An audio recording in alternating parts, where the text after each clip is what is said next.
Assalamualaikum warahmatullahi wabarakatuh. Alhamdulillah nahmaduhu wa nusalli ala rasulihil karim. Sudah Pak Farhan, Fendi Ismail, pimpinan PKPIM, HMI dan PEI, kekanda saya yang dikasihi Fahmi Idris, rakan saya Amsil, Indrung, Mustafa Kamil, dan rekan-rekan dan anak-anak yang bersama pada pagi ini. Celoteh dari kekanda Fahmi itu menyentuh sikit perasaan saya. Beliau ini sahabat karib saya sudah setengah abad hampir, ya. Dan mulanya dengan hubungan kami, pemimpin PKPIM dan HMI yang ketika itu di Penogoro 16, Jakarta. Ya.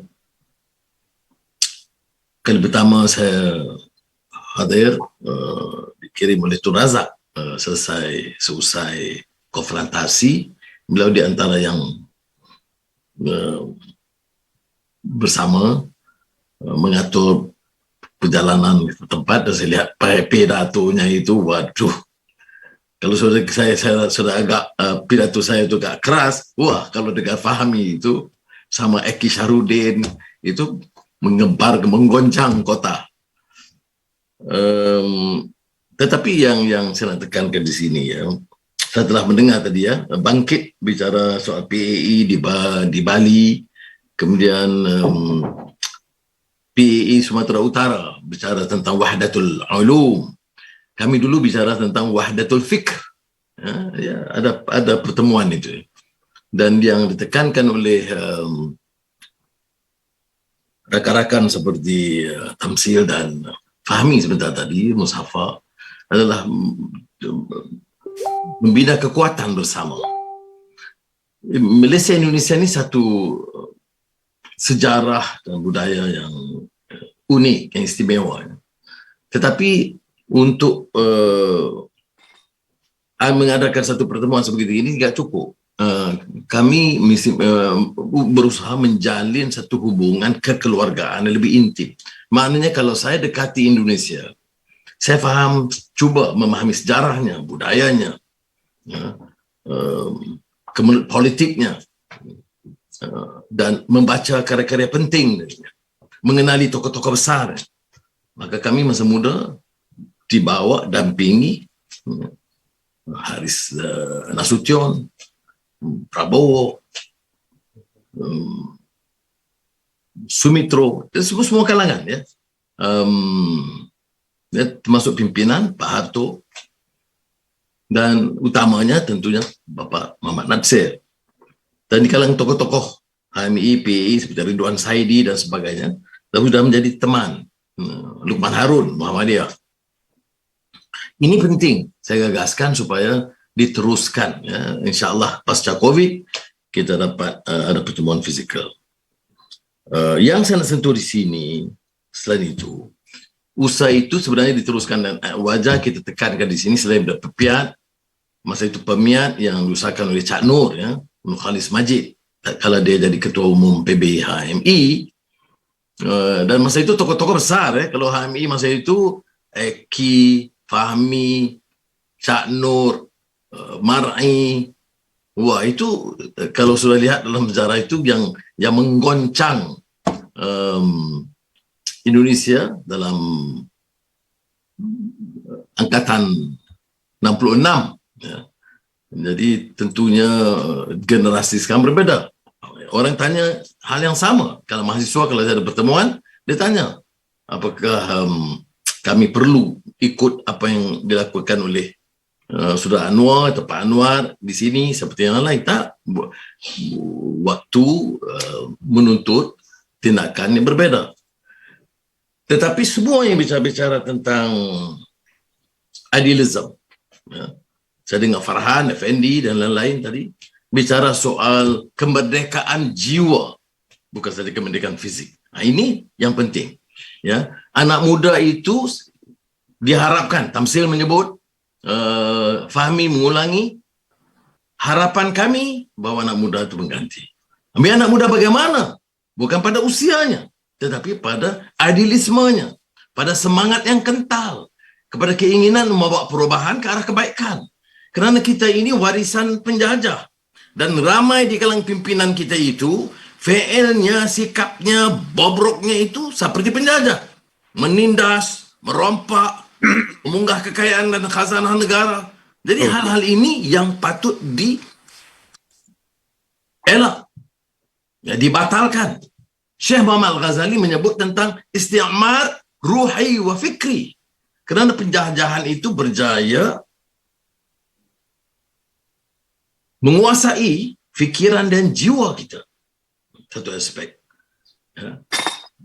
Jadi oleh demikian, usaha anak muda untuk tampil memimpin yang mesti didukung oleh kami semua, tapi mesti dipersiapkan dengan kesedaran ilmu dan akhlak. Wa innaka la'ala khuluqin azim. Ya, kerana kalau bagi kita, contoh Rasulullah SAW itu, kekuatannya selain akidah adalah akhlaknya. Dan kita tambah dengan kefahaman tentang permasalahan semasa.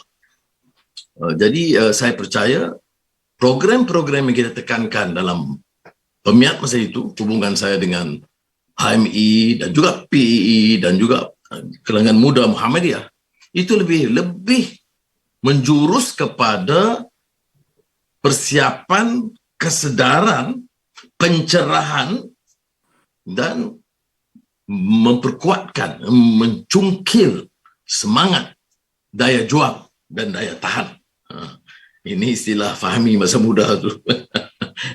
Jadi ini saya nak tekankan, ya, kerana kita tentunya berbeza kedudukan sebagainya, tetapi masalahnya tidak lari. Masalah manusia ini, ya, sama ada sebelum COVID atau sekarang dengan COVID-19 dan pasca COVID, problemnya itu problem penguasaan elit yang tidak mewakili conscience rakyat, yang menganggap kuasa dan politik itu sebagai wahana untuk mengumpul kekayaan dan mempamerkan keangkuhan dan arogannya.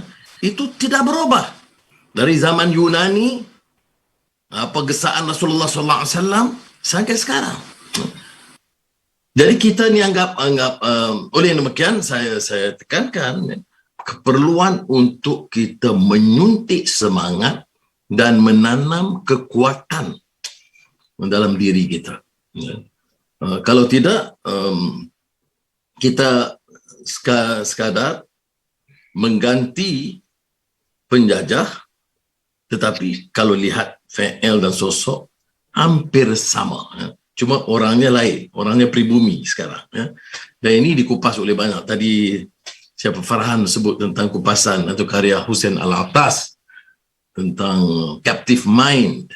Itu bukan saja di development studies. Jadi ada sikap sampai sekarang hari ini di Malaysia ini ada lagi yang mewakili sosok pandangan tentang pribumi malas, ya. Mitos pribumi malas, walaupun 100 tahun yang lalu Jose Rizal menulis tentang the indolence of the Filipinos, satu sikap yang diasak oleh penjajah Spanyol untuk memiskinkan rakyat dari segi pendapatan dan juga memiskinkan pemikiran mereka. Jadi ini saya tegaskan keperluan untuk membina kekuatan dan juga asas ilmu yang cukup.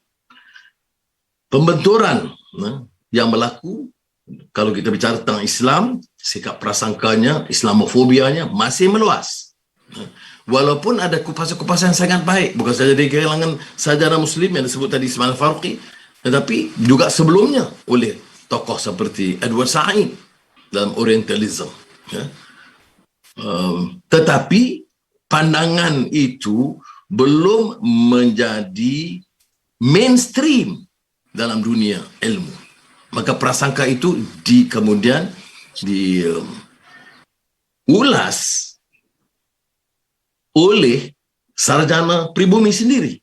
Saya lihat sekali-sekali di Indonesia juga bangkit isu-isu seperti ini. Bukan saja di Malaysia atau di Mesir dan di negara Arab dan di dunia Islam. Jadi saya sekali lagi menekankan keperluan organisasi seperti PKPIM, HMI, PAI, ya, dan PEPIAT ini sebagai landasan wahana untuk anak muda menanam kekuatan dan tidak diheret oleh elit politik itu menjadi perkakas mereka. Saya kebetulan memimpin partai politik, tapi anak muda yang bersama dalam keadilan pemenang, saya tidak suruh mereka itu sekadar menjadi, kalau di sini istilahnya Pak Turut saja. Dia harus berfikir, dia harus sedia memberikan kritikan dan teguran, dan kita harus berikan ruang untuk mereka memberikan pandangan yang agak berbeza dari kita kerana tekanan dan tuntutan semasa. Yang sama, yang thabit kalau ikut Hussein Nasr, ya, seperti mana yang tetap Kaabah itu tidak dirubah, persekitarannya boleh dirubah, ya. Kaabah itu tetap. Jadi yang tetap, yang thabit itu adalah landasan akidah dan akhlak. Dan ini dalam menghadapi kegalauan, kekeliruan pemikiran sekarang, kita memerlukan asas ilmu yang lebih mendalam. Akhirul kalam, kerana Fahmi menyentuh tentang percaturan politik mutakhir di Malaysia tentang kuasa, saya faham Fahmi.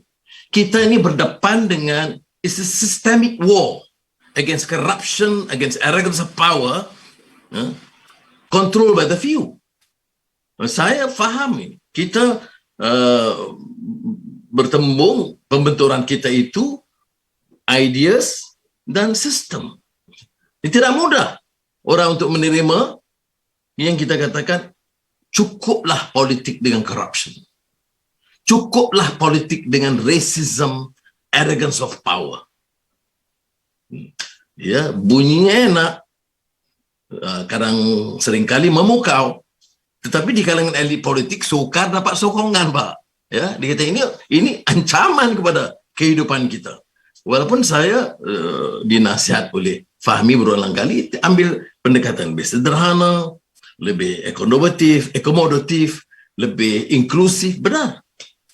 Saya telah ambil satu pendekatan yang selunak mungkin. Tetapi ada garis yang ditanam selama puluhan tahun dari ibu bapa kita, guru-guru kita, syekh-syekh kita, bahawa dalam soal penyalahgunaan kuasa, rasuah atau korupsi dan penindasan ke atas rakyat tidak boleh dikompromi. Yang lain okey, simpang siur lain politik itu membolehkan banyak perkara, tetapi ada hal yang tidak boleh. Oleh yang demikian, saya terima dengan baik, tetapi sekurang-kurangnya kesedaran itu memungkinkan kita bawa perubahan. Saudara Fahmi juga menyentuh COVID-19 ini ada kesannya, bukan saja tentang penyakit, tetapi kesan menunjukkan kelemahan, kerusakan sistem yang kita amali selama ini. Sebelumnya pun ada kemiskinan dan inequality, kesenjangan. Sekarang kemiskinan bertambah, kesenjangan kaya miskin itu lebih parah. Dan penyelesaian oleh pimpinan negara-negara ini masih cara lama. Disebut post-normal times. Bagi saya, retorika yang popular. Reset. Saya tidak terpukau dengan istilah-istilah. Apa yang post-normal? Tetapi penyelesaiannya sama. Padahal sistemnya itu disebutkan oleh W.B. Yeats. Things fall apart, the center cannot hold. Sudah rusak. Tapi penyelesaiannya itu cepis-cepis. Tolong sini sikit, tolong sana sikit. Tidak ada kesediaan untuk merombak sistem kerana sistem itu terlalu kuat. Ya, saya faham. Tetapi sekurang-kurangnya adalah kekuatan moral untuk kita memikirkan suatu kaedah pendekatan yang tidak mengizinkan setelah merdeka ya, lebih setengah abad, lebih lama di Indonesia 70 tahun lebih, Agustus 1947, dan di Malaysia Agustus 57. Tetapi yang kita janjikan, yang Bung Karno janjikan jembatan emas dari keadaan terjajah kepada satu rantau baru yang merdeka dan bebas, kesesamaan rakyat, itu sukar tercapai kerana kita masih terikat dengan kaedah lama, dan ramai di kalangan pimpinan kita itu terlalu toleran. Atau istilah Bapak Muhammad Nasir katanya permissiveness, itu dia kupas dengan satu rencana yang menarik. Dia maknanya mengalah moralnya, korupsinya, dan sistemnya itu dia mula dah berundur, dan oleh demikian yang menguasai adalah satu sistem yang bobrok dan diharapkan untuk menyelesaikan masalah. Ya. Jadi anak-anak muda itu akan mewarisi satu sistem yang lebih parah daripada yang kami hadapi. Kerana pasca COVID, kemiskinan kembali 20 tahun, 30 tahun yang lalu, kesenjangan pun begitu rupa. Tetapi dalam keadaan sedemikian, ada konglomerat, syarikat, companies yang mencatat keuntungan berbilion dolar. Seperti di sini, bank-bank masih catat bilion dolar profit, tetapi untuk melayani, menyantuni pekerjanya sendiri pun sukar. Dan kalau kita minta umpamanya tuntut supaya diambil sedikit daripada keuntungan itu untuk diagihkan, ya, untuk didistribute kepada rakyat, itu tak tembus untuk Menteri Keuangan dan sistem. Karena sistem itu lebih memihak kepada bankers daripada kepada rakyat. Jadi ini cabaran itu, saudara. Kalau sedia perkuatkan ini yang sama disebut wahdatul ulum ataupun kesedaran akhlak dan kekuatan untuk bawa perubahan. Semua Allah Subhanahu Wa Taala memelihara kita, keselamatan kita, kesehatan kita, dan negara kita tercinta. Assalamualaikum warahmatullahi wabarakatuh. Waalaikumsalam warahmatullahi wabarakatuh.